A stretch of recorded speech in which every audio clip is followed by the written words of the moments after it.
do that one. Let's see. This is where I wanted to go. If I have the limit as x approaches 0 of sine of 4x over 3x.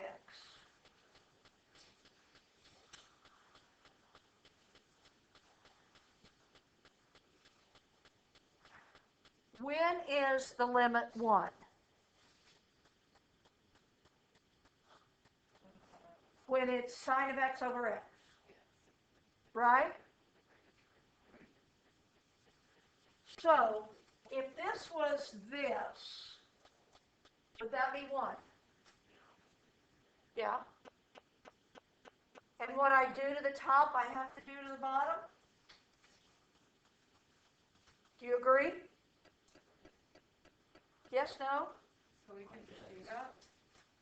So isn't this 1 over 3/4? What's that answer? 4/3.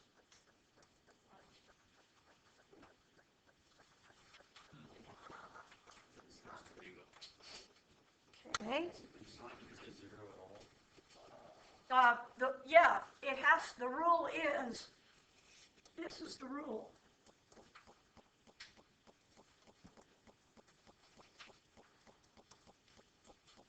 If you do L'Hopital, they'll get the right answer.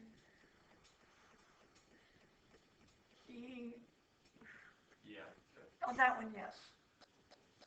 So I was making sure it worked. I knew that's what you did too. What if I add this?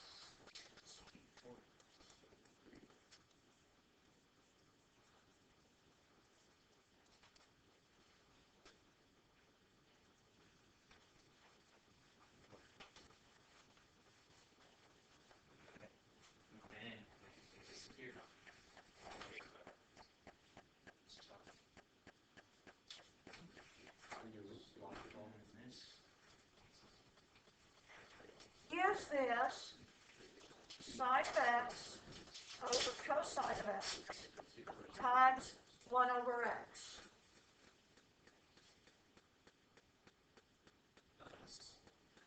What is this?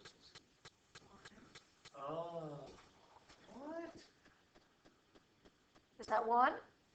Sine x for x is 1. So is this 1 over cosine of x?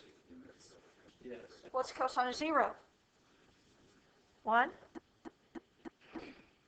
Right?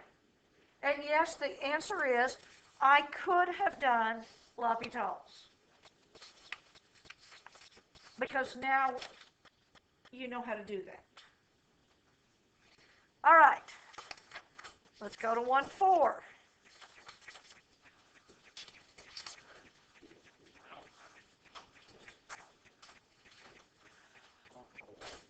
I know. I've got yours. Griffin, I know you don't. Yeah.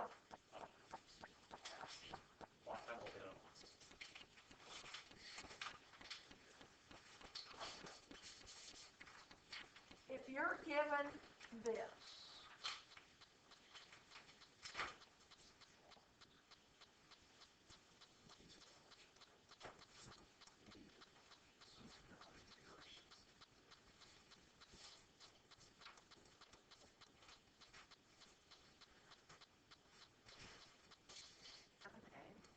that's an AX plus 2.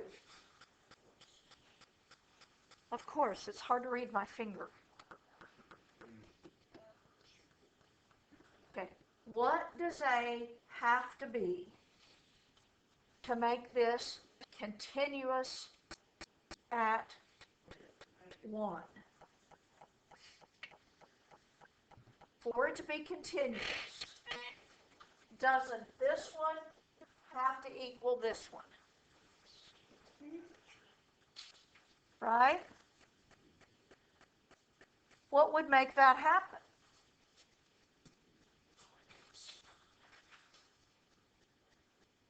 What happens when I put a 1 in here? So does ax plus 2 also have to equal 1? What would a have to be? Negative.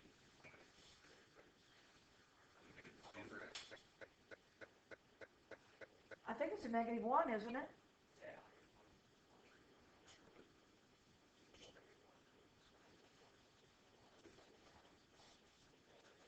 Plug 2 in there.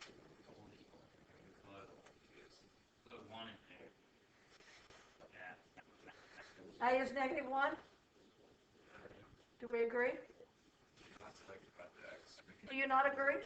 Well, what do you do with that? Isn't x 1? Didn't we say x was, we're plugging 1 in for x? Plugged 1 in for x here, so we plugged 1 in for x here. But then if we plug, So even though 1 isn't on the interval on the bottom, since it's on the top, you can use it? Or are we just plugging any number? We're plugging, we want it to be continuous at 1, which means when I put 1 in the top and 1 in the bottom for x, they have to be the same. Okay. All right? Intermediate value theorem. I'm trying to see the, yep, you have to have it. Intermediate value theorem says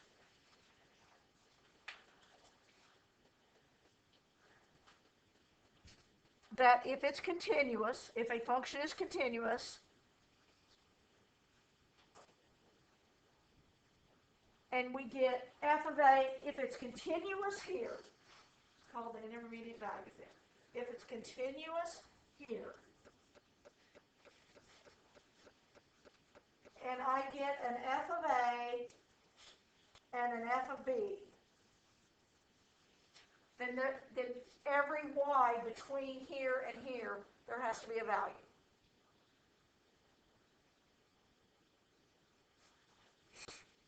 There has to be, we have to be able to find an x. Okay? Didn't make much sense, did it? Don't remember it. So let's work a problem. I'm watching my time here because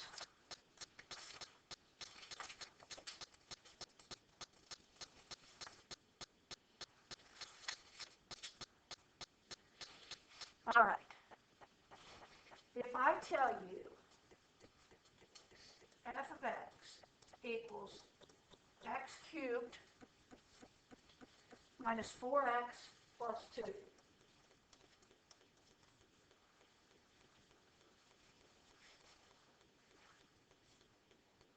Is my function continuous from 0 to 1?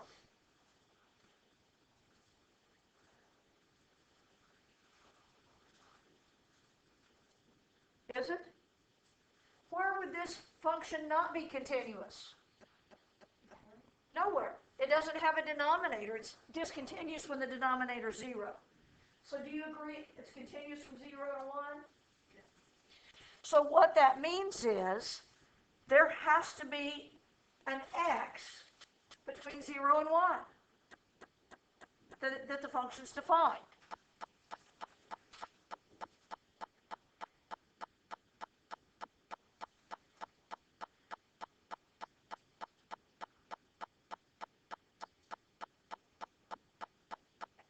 Can we find at least one c?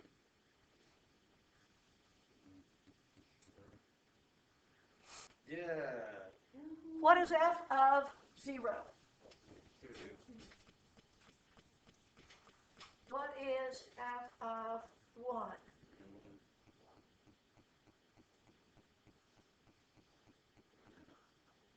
What?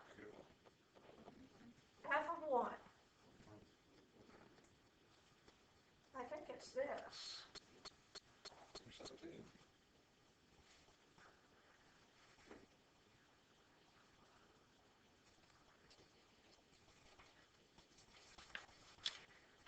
I'm going to come back to that one, okay?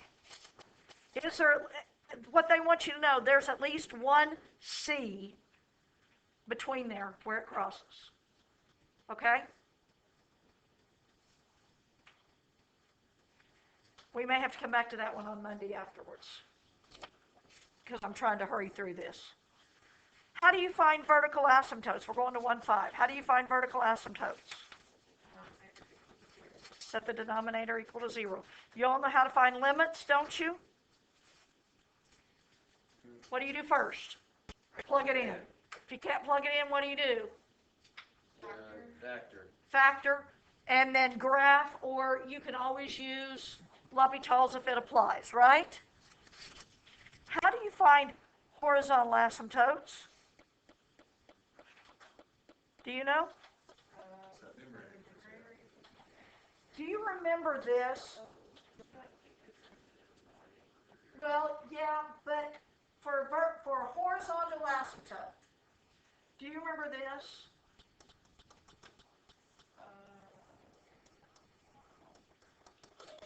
Where we said if the degree of the top is equal to the degree of the bottom, Yes. it's A over B. You remember that? If the degree of the top is less than the degree of the bottom, it's y equals 0. If the degree of the top is more than the degree of the bottom, it's none. So if If n is less than m, it's y equals 0. If n equals m, y equals a over b. And n is less than, no, I said this backwards, didn't I? This is none. This is y equals 0.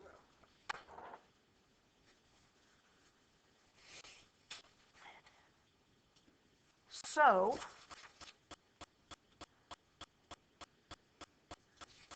how does 1,5?